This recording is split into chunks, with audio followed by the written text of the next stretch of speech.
Hey everyone, and welcome to this explainer. We so often fall into this trap of believing our lives need to be absolutely 100% perfect to actually feel true happiness. But today, we're diving into some completely fascinating research that literally flips that entire idea on its head. The core premise here is incredibly empowering. Happiness doesn't require everything in your life to be going perfectly well. Actually, it just requires you to have the presence of mind to recognize it when it arrives, even if that's just for a quick 10-second flash. All right, first things first, let's clear up a massive misconception. Being happy does not mean you're being frivolous, or refusing to face reality, or just ignoring the really hard things in life. We've all been there, right? Feeling kind of guilty for experiencing a moment of joy during a really tough time, assuming it means we aren't taking our problems seriously? Well, science shows us that couldn't be further from the truth. Neuroscientist and clinician Rick Hansen completely dismantles this old way of thinking. He argues that no matter what is going on around us, we can always turn towards happiness. In fact, it can absolutely coexist alongside pain, fatigue, and uncertainty. And why is that? Because happiness isn't some sort of escape from your hardships. It's actually the very thing that carries us through them. Okay, here's where it gets absolutely fascinating. Let's look at the hard science. Happiness isn't just this fleeting, abstract, woo-woo concept. It is a tangible, neurobiological state. It has real, documented, and measurable effects on your physical health, your resilience, your cognitive performance, and even your relationships. Basically, think of it as a physical, biological resource that your brain and body actively use to function at their best. To really wrap our heads around this resource, we need to look at its two distinct dimensions. It's kind of like two different flavors. On one side, we have low-intensity happiness. Think of that calm, serene, quiet satisfaction. Now, this requires your attention to actually recognize it, and it forms the steady foundation of your everyday well-being. On the flip side, we have high-intensity happiness. This is your euphoria, your deep enthusiasm, and your delight. This state releases a flood of dopamine, blocks out distractions, and has these incredible, measurable effects on your cognitive performance and focus. Both are absolutely essential, and both serve a really unique purpose in our biology. Now, tapping into this requires a real mindset shift. This is based on some incredible work by researcher Barbara Fredrickson.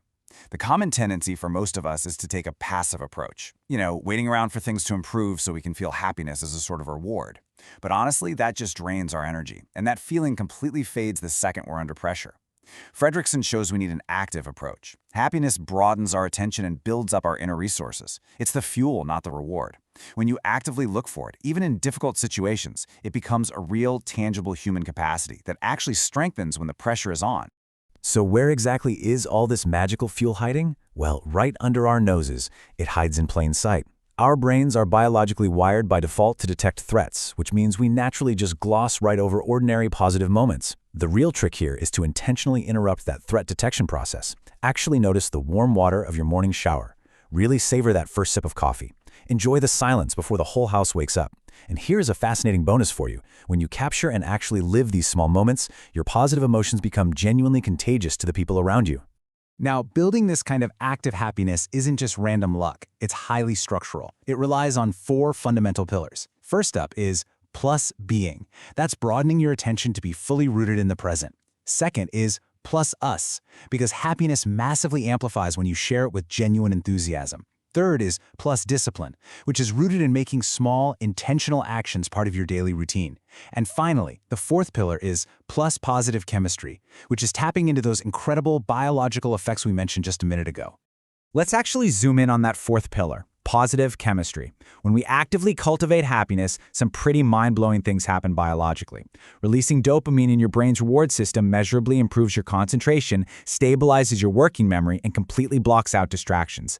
And in social or relational contexts, happiness triggers the release of oxytocin, which directly increases trust, collaboration, and your willingness to be vulnerable with your team or your loved ones. It's a real game changer. So knowing all of this, how do we actually use it when we are stressed out? Well, you can build what's called a happiness anchor. Here's how you do it. Step 1. Identify 3 very simple moments from your past of genuine, pure joy. Step 2. Close your eyes for just 2 minutes and rebuild that moment in your mind with vivid sensory detail. What did you see? What did you hear? What did you feel?